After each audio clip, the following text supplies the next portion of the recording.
नमस्कार। आप देखना शुरू कर चुके हैं न्यूज सदन तक और मैं हूं संतोष कुमार। वैसे तो इस लोकतंत्र का बहुत ही अदना सा सिपाही हूं, लेकिन बिहार के परिवेश में चूंकि बिहार को राजनीतिक और लोकतंत्र का जनक कहा जाता है, यहाँ पर कुछ भी बोलने के बाद बहुत सारे लोग आ जाते हैं, जो उनमें से मैं निवेदन कर जाता हूं कि यदि आपने किसी भी अपने ऊपर आरोप लेकर या किसी भी दल का पक्षपाती का आरोप लगाकर गाली गलौज किया तो माए बहन सौरा कर देंगे। ठीक है, तो संदर्भ यह है कि वर्तमान में कुंडी विधानसभा में जो बिहार विधानसभा उपचुनाव हुआ है, वहां से संबंधित कुछ कटाक्ष देखा मैं, जो कि राष्ट्रीय जनजन पार्टी के राष्ट्रीय अध्यक्ष आशुतोष कुमार और वीआईपी सुप्रीमो बिहार सरकार के पूर्व मंत्री मुकेश सहनी जी को लेकर किया गया है कि कितना वोट आया या फिर क्या किया उन्होंने। तो इस संदर्भ में साफ कर दूं, इस राजनीतिक विशेषज्ञों के द्वारा जब कभी भी हमारी बात हुई तो हमने शायद इससे पूर्व हुए दो विधानसभा मोकामा और गोपालगंज के संदर्भ में आकलन किया था, वो लगभग आपको निकल गया। और यहां भी आप जितने लोगों से बात किया था, वहां मैंने जब कुंडी विधानसभा क्षेत्र का दौरा करके आया, मैं पहले गहराई से दौरा करता हूं, घूमता हूं, लोगों से मिलता हूं, उसके बाद ही कोई रिपोर्टिंग करता हूं। जब मैंने वहां पर लगभग भाजपा के केदारलाल गुप्ता जी के लिए जीत तय कर दिया था कि वो वहां से जीतेंगे, तो बहुत सारे हमारे जो समर्थक हैं उन लोगों ने इसके ऊपर आरोप लगाया था कि आप भाजपा को जिताने के लिए बात कर रहे हैं। नहीं, भाजपा को जिताने की बात हम कभी नहीं करते हैं, ना हम राष्ट्रीय जनजन पार्टी को जिताने की बात करेंगे, ना मुकेश जी को जिताने की बात करेंगे। हम बात करते हैं जनता के मूड की, जनता का भाव की। हम उनको पढ़ते हैं, रीड करते हैं, महसूस करते हैं। चूंकि साइकोलॉजी का छात्र भी रहा हूं मैं और पत्रकारिता करता हूं, जर्नलिज्म करता हूं, तो उसका कुछ भाव तो रहना पड़ेगा। जो साफ तौर पर आप देख सकते हैं कि गुजरात में, आप बताइए कि गुजरात के आकलन में कभी भी मैं आपको कभी आप देखें कि जो कहीं लिखा हुआ हो, कटाक्ष हो सकता है, लेकिन ये लिखा हुआ हो कि नहीं वहां पर केजरीवाल जी एकदम जीत जाएंगे, वहां पर कन्हैया जाके डंका गाड़ देगा, वहां राहुल गांधी मुख्यमंत्री बन जाएंगे, ऐसा कभी बोला क्या? वैसे राहुल गांधी जी के लिए कहेंगे कि कहीं का मुख्यमंत्री बन जाए तो बड़ा है, ये मजाक है, वैसे बुरा नहीं मानिएगा।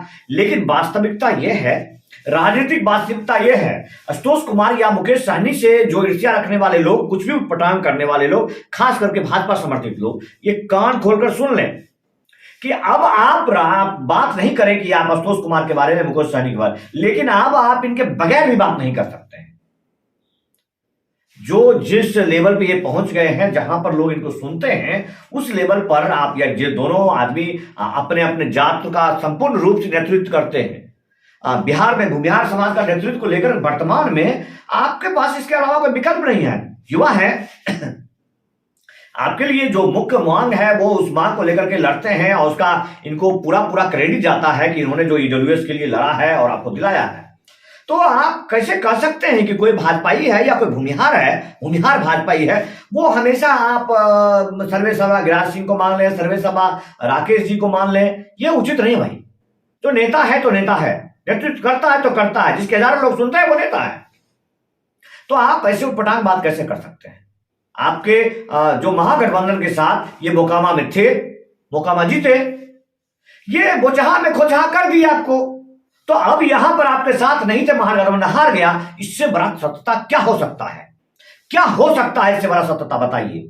अब भाजपा का विरोध यदि ये कर रहे थे तो वो ये व्यक्तिगत बात हो सकता था, लेकिन वहां इन्होंने कैंडिडेट महागठबंधन के खिलाफ दिया था कि नहीं दिया था? तो महागठबंधन के खिलाफ दिया तो महागठबंधन हार गई, जहां इन्होंने साथ किया वो जीत गए। इससे ज्यादा सत्ता आपको क्या चाहिए? तो कटाक्ष करने से पहले बराए मेहरबानी आप अपने द्वेष ईर्ष्या को साइड रख दें, फिर आप राजनीतिक विश्लेषक नहीं करेंगे। और क्या है ना कि अभी एक्चुअली वास्तव में जो मेरा पार्टी है भारतीय जनता दल, वो मेरा पार्टी गौरव में चूर हो गया, ये बहुत गलत बात है।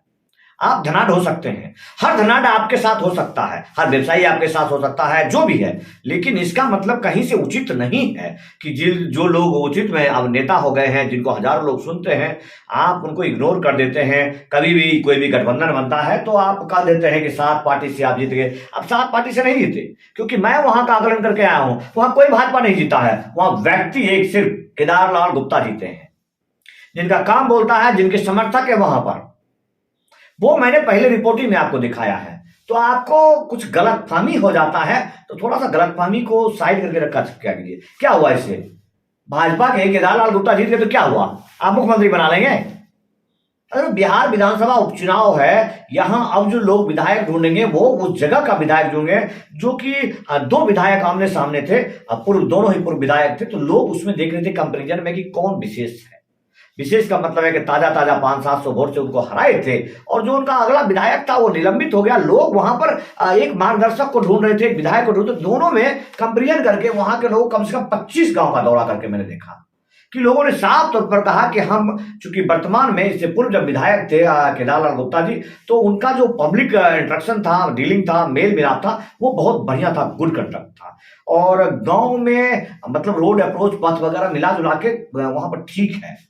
पूरे मुजफ्फरपुर में बिहार के लेवल में लगभग कुछ हद तक जो मैं देखा हूं, पूरे बिहार का दौरा करता हूं, आप देखते हैं मोटरसाइकिल से ही नेपाल बॉर्डर से लेकर के कटिहार सिलीगुड़ी बॉर्डर तक और इधर झारखंड तक मैं मोटरसाइकिल जाता हूं, तो मैं गांव को देखता हूं, गरीब को देखता हूं, छोटे छोटे तक को देखता हूं। तो मैं कह रहा हूं वो बात पूर्ण रूप में सोचिए कि वहां पर सिर्फ और सिर्फ एक मार्गदर्शक ढूंढा गया है जो कि मनोज कुशवाहा के अपेक्षाकृत वहां के लोगों का, दलित का, मजदूर का, तब व्यवसायियों का कहना था कि केदारलाल गुप्ता हद तक ठीक है, इस वजह से उनकी जीत हुई है। ये भाजपा की जीत कहीं नहीं है। आप बिल्कुल कटाक्ष मत कीजिए कि नीलाभ कुमार को कितना हुआ, 10,000 वोट आया, 10,000। अरे बड़े बड़े पार्टियों को, बड़े बड़े कैंडिडेट को मैंने देखा है कि 100-200 से बताते, 10,000 वोट कम रखता है क्या मैंने? तो प्लीज बराए मेहरबानी राजनीतिक विश्लेषण करें, लेकिन या किसी विश्लेषक पर आरोप भी नहीं लगाता हूं मैं, लेकिन जो सत्यता है वो उस पर मानना पड़ेगा। आशुतोष कुमार अब नेता हो गए हैं, ठीक है। जय हिंद, वंदे मातरम।